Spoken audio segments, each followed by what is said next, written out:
Home was a time.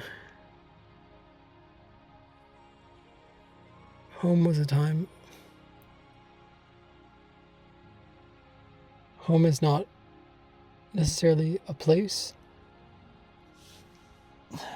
It's crazy. As I'm recording this, I just see shopping carts everywhere, of which again on its own is another discussion, which is quite honestly a huge element and highlight of the third worldification of society. Just because, you know what? Let's talk about that instead, maybe,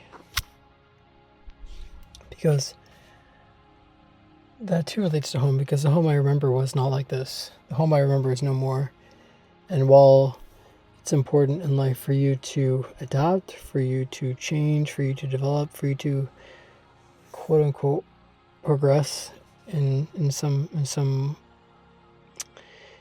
ways, see the world, gain your independence and allow home to explore, to expand. But no matter what the case is, no matter where you go, based on your life situation or where you relocate to, etc., home still remains a place. Yes, home on its own has a time element, has a time component, but home is still, back home, back home. But in today's society that I live in and, currently reside within, that home is neither a place, or actually I should say rather that home is neither a place nor anything else, but rather it is just a time. And you can't go back in time. You can still go to other places, but that place has almost been like lost. It's been eroded. It's been destroyed. So, which on its own is another discussion. But I think right now I'm going to talk about the shopping cart example, some elements of it, and part of it as well, of which you can quite easily recognize in also the third worldification of society, of which again on its own is another topic. Third worldification, just like the becoming like the third world. Usually a third world would become, either remains a third world or it progressively gets out of its third world system into the first world. But wherever before has there been a first world that has turned into a third world. Look at this shit. I'm just seeing like people pass me and their headlights are burnt, taillights are burnt. Again, there's no ramification, there's no due process, there's no penalty. No, they don't give a shit. There's no sense of maintenance. It's fine. It's not a big deal. But that on its own speaks volumes, right? Whereas, I don't know, one example is you go to Japan. Japan can be used as an example for both ends because they have a lot of their own issues, of which have led them to their current level of mate suppression today. Low testosterone, they've lost their warrior spirit, etc. Japan on its own is a very, very, very hyper-consumerist culture. Interesting dynamic between the male and female polarity as well, and how that works. While Japanese women are more desired than Japanese men, then Japanese men are less of a... Anyway, so, okay, let's just focus on the shopping cart. So one thing I thought about, it's not a new idea, but I thought about before was, when everyone around me is brown. That's another, speaking of third worldification, like unable to relate to anyone, to relate to anything, and anyone that looks like me. I literally feel like I'm in another world. The country I'm in should be quote unquote my country, not another. Okay. Shopping cart. So, related to the third worldification of society, but on its own, as I said, I'll leave for some time later. But long story short, when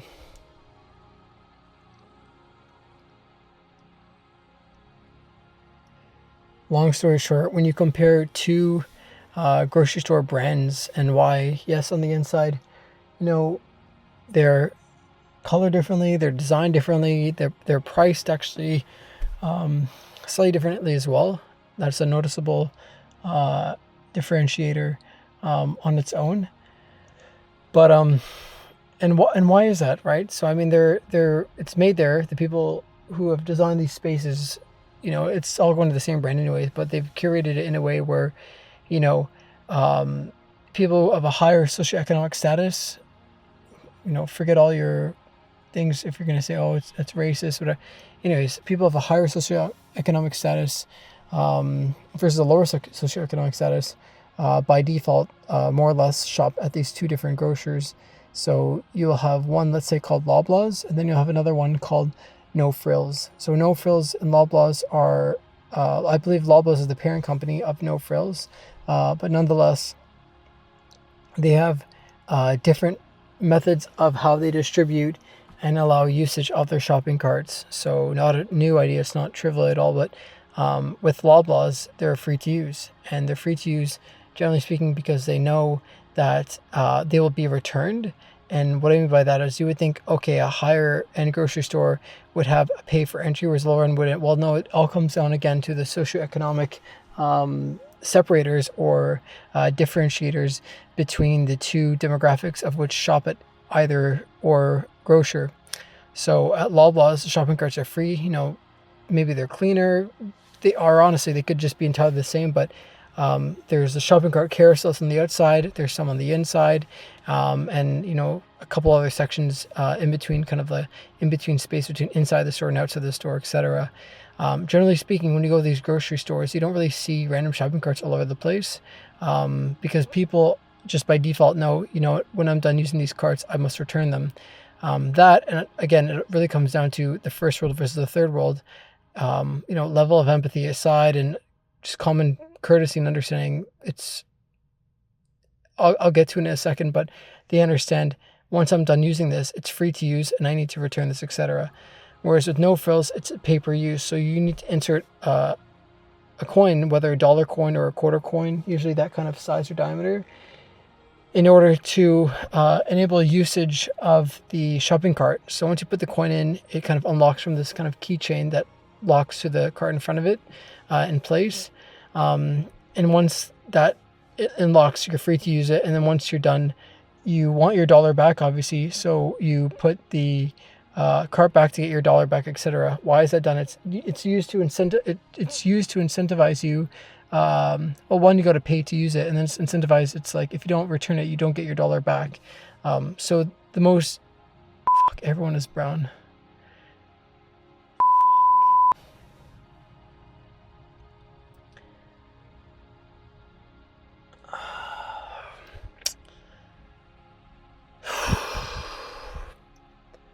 So again, at the most default level, you pay the dollar, you get your cart, you shop, you get your dollar back, etc. If you don't return it, you don't get your dollar back.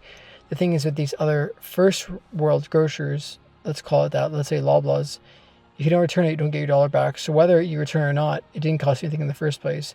So what these grocery stores do is they, generally speaking, have higher grocery, their produce, all their products are generally speaking higher in costs. So these are things you end up paying for.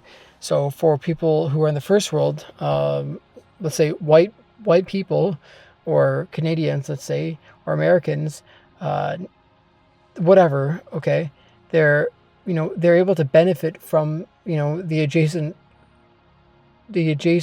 they're able to receive the benefits of these things that, unconsciously speaking, that the third world people don't benefit from because they have the whole pay to play thing. They don't want to be around one another. That's maybe not as related, but it's just two different shopping cart examples. So my whole point is I'm just talking about two different grocery store chains, for better or for worse. So it doesn't really matter, but one is Loblaws again, one is No Frills. But with Loblaws, you don't have to pay for your carts. The carts are, free, so to speak, to use. But generally speaking, because the people there are shopping at a, let's say, higher chain grocer, things are also more expensive at the end of the day. However, people usually return their carts back to their designated place because they come from a higher social class. That's like a broad way to position it. But, whether that's higher IQ, higher standards, levels of empathy, it's their home, etc. That's one big thing. If it's not your home, why the fuck would you care? which is why everyone's going to become a renter. Why is there any need to care for something that you don't own, that you didn't work for, and that is part of your legacy or your property, or something that is, I guess, ultimately bound to your existence and your labor, etc. Nonetheless, places like No Frills, because the groceries are generally speaking cheaper, which correlate with one another, they don't have a designated person to return the carts. Sometimes they do, actually, but someone brings the carts in and out. But because there are demographic issues, I believe psychologically speaking, they force you to pay $1 to kind of force you to get your dollar back in the cart return area, because otherwise those type of people will just leave them stranded anywhere. So this part of the shopping cart example I'm trying to talk about is kind of like a social experiment. So as I said, at Loblaws, the carts are free to take, and most people still return them properly because the store attracts a slightly higher income crowd. Again, different demographics, way of being, understanding, respect, care, etc., which all correlate to one another. Let me just do a side tangent too. Again, you pay to you pay for these benefits and luxuries. You walk in them. There's plants. The ceilings are painted. The floors are a nicer kind of terrazzo tile or something. The walls. It's generally speaking cleaner. Whereas you go to No Frills, there's dirt and grime on the floor. The produce is inspected nice. Again, it's by design, because if they only do high end, they're going to attract that, but they want to have a monopoly of the total grocery market, so they create it for these two demographic classes, etc., of which you can fully realize in the atmosphere, consciously or unconsciously not, etc. Nonetheless, so costs, and at No Frills, the groceries are usually slightly cheaper, and however, people are more mixed, so the store makes you put in $1 coin to use the cart. So as I was saying, it's done that way. If you want your dollar back, you'll have to return the cart. It's less about the carts and more about human behavior. Some people do the right thing without incentive, and others need a little push. And so, yeah, the thing exactly here is, this is all in a plaza, of which wasn't really defined as like third class. It was not great to start, but I mean, it's not the plaza that changed, it's the people and the demographics, and I mean the population, the society within it, for what it's worth. So, but yeah, like in this plaza, the grocery is a No Frills, I can say, and there's also a Walmart, but in Walmart, I believe the carts are free, unless these are carts from Walmart that are just everywhere. So maybe people use the carts to bring the groceries to the bus stop, because that seems to be the thing they do, which is retarded. So then they put their groceries in the cart, then they walk it over to the bus stop, third world activities. Then they just dump it at the bus stop, or in the parking lot, or in the handicap parking spots, or on the grass, on the turf, on the sidewalk. And then actually, like, quite literally in the plaza, away from the stop, everywhere in between. So it's like they push it to the car. Why can't you walk to the carousel? Again, anyways, point aside, it's a No Frills, and the carts are free to use, which, to be fair, is what validates my point. Okay, and what I meant to say was, what you actually find is you'll see and witness Walmart carts actually, both of which are ditched, to be honest. Like, you'll see No Frills carts that somehow don't even have a coin in them, that were just like let loose. So that's less a problem with the coin themselves, but really the absence of the coin, because there's nothing to retrieve, because people would take the dollar, or they'd be incentivized to get their dollar back. So anyways, rather you'd see Walmart carts which don't demand, it's same plaza, same shit, but you'll see a Walmart cart on the complete, pretty much almost like outside the plaza, like where the photo was taken, and you'll see it just dumped there because it's near the bus stop, or whatever the case is. It's not even like, why did they not dump it in front of the bus? Why drop it off in front of in the handicap parking spot, and then force someone who's handicapped to move it off the spot onto the grass, etc. And they don't give a shit. So it's less so the No Frills cards, but really, I mean, you just look over the whole lot, they're like this. The next thing I want to expand on is why the third world is the third world, simply because they failed the shopping cart test. This is something I thought about on my own, and funny enough, I came across this post which really rang home, which talked about this, and it describes how they all think and behave like this, and it's really about what's the least I can get away with doing and the most I can get for myself. So the first world used to be the first world because we passed the shopping cart test, and we all thought and behaved like this. What would I want someone else to do for me if the situation was reversed? Now that we have been totally third worldified, behaving the old way is going to kill us. So if you put the shopping cart back and you live in a neighborhood where 99% of people don't, you're just cleaning up after people who don't care about you. And like picking up someone else's garbage, etc. The lack of care and empathy actually coincides with the meaning crisis, of which only expands and accelerates through immigration, through the decline of the West, destruction of any social cohesion, level of enemy, alienation, isolation, kind of existential or sociological, suicide, if that is what it might be called. But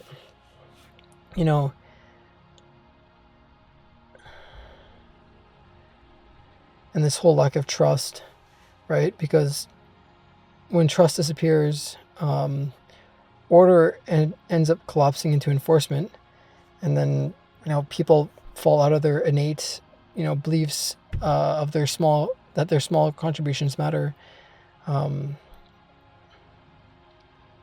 the first world ran once on this instinct where a social contract where people acted with a sense of duty, even when unseen, because it kept the fabric of life smooth for everyone, right? Returning the cart was never just about a cart. It was about trust, discipline, and the quiet belief that other people's time and efforts matter. But now as the culture erodes, empathy turns into a liability. In a neighborhood where really almost no one puts their cart back, doing it for yourself isn't really noble anymore. It's actually self-defeating, because it means picking up the slack for people who exploit your goodwill now, and who really see this kindness not as something to be mirrored, but something to be taken advantage of.